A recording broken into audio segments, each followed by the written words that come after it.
तो बच्चों प्रश्न 4 है, भूमि के एक बिंदु से जो मीनार के पाद बिंदु से 30 मीटर की दूरी पर है, मीनार के शिखर का उन्नयन कोण 30 डिग्री है, तो मीनार की ऊंचाई ज्ञात कीजिए। तो एक मीनार जो है उसकी हमें ऊंचाई ज्ञात करनी है यहाँ पे। तो बच्चों ये एक बिंदु है जो मीनार के पाद बिंदु से 30 मीटर की दूरी पर है, और ये मीनार है और जो उसके शिखर से 30 डिग्री का कोण बना रहा है। तो हमें इस मीनार की ऊंचाई ज्ञात करनी है कि मीनार की ऊंचाई क्या होगी। चलिए ज्ञात करते हैं।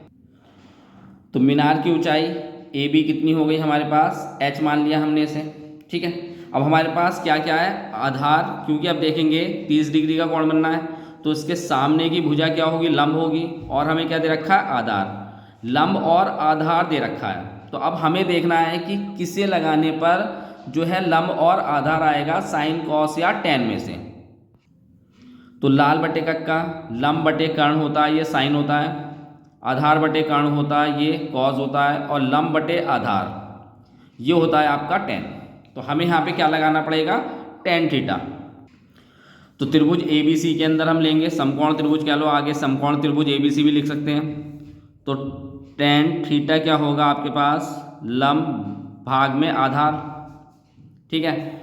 अब लंब कितना है आपके पास, ये है, तो इसको हमने क्या मान रखा है, एच, क्योंकि ऊंचाई ए बी हो गया ये, और आधार कितना है आपका 30।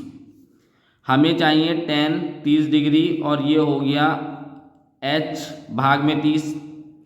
टेन 30 का मान होता है बच्चों 1/√3, एच भाग में 30।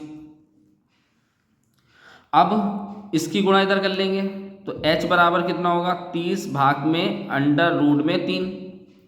लेकिन हमें क्या होता है बच्चों, हमें क्या चाहिए होता है, भाग के अंदर अंडर रूट का मान, अंडर रूट नहीं आना चाहिए। तो जो भी भाग में हमारे पास अंडर रूट होगा उसके ऊपर नीचे हम उसकी क्या करेंगे, गुणा कर लेंगे। तो 30 √3 तो है यहाँ पे, √3 से हम गुणा और कर लेंगे। चलिए, तो 30 हो गया √3, और जब एक जैसे अंडर रूट की गुणा करते हैं तो उसके अंदर जो मान लिखा होता है वो आ जाता है। अब इस 3 से इस 30 को काट देंगे तो कितना बचेगा, 10। तो ये आ गया आपके पास h बराबर 10 √3। तो ये आपकी मीनार की ऊंचाई आई है इसकी जो है, ठीक है। ये आपका प्रश्न समाप्त हो गया। अगले प्रश्न की तरफ चलते हैं।